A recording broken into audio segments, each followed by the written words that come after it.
et la nomenclature et la classification de l'Association américaine de psychiatrie. C'est actuellement l'instrument le plus élaboré pour le diagnostic psychiatrique et pour la communication autour de la psychiatrie. Le DSM-5 est le résultat de presque 2 décennies de travail avec des groupes regroupant plusieurs centaines de spécialistes internationaux. Et le DSM-5 incorpore les progrès qui ont été réalisés en psychiatrie, par exemple en matière de génétique et en matière d'imagerie médicale. Le DSM-5, de facto, donc, est le principal instrument pour le diagnostic psychiatrique au niveau mondial, et la sortie de la 5e édition a été relativement remarquée, au point qu'il y a eu beaucoup de gens qui ont publié des critiques négatives ou positives sur le DSM-5. Le seul autre instrument qui complète le DSM-5 est la CIM, la Classification internationale des maladies, et la 11e édition, CIM-11, va bientôt sortir, et pour la psychiatrie, elle sera très influencée et très proche du DSM-5.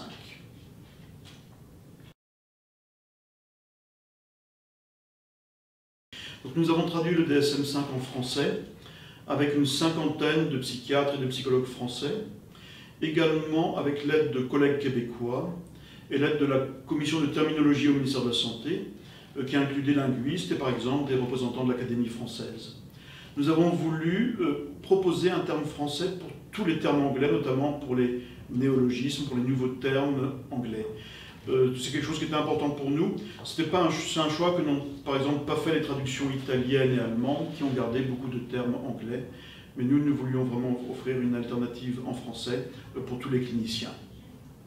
Le DSM-5 est un produit qui n'est pas gravé dans le marbre. Le DSM, c'est un produit qui évolue, qui incorpore régulièrement les nouvelles connaissances en psychiatrie et qui va être complété par un projet de classification neurobiologique basé sur les neurosciences qui est promu par le NIMH et qui s'appelle Research Domain Criteria, RDOC en abrégé.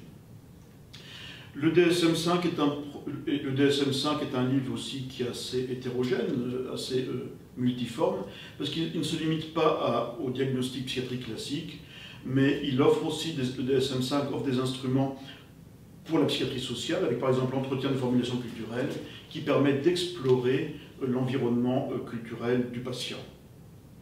Le DSM-5 est accompagné de plusieurs produits dérivés. Il y a par exemple le mini DSM qui regroupe, qui rassemble les diagnostics et les critères diagnostiques, donc sans le texte descriptif très complet du DSM.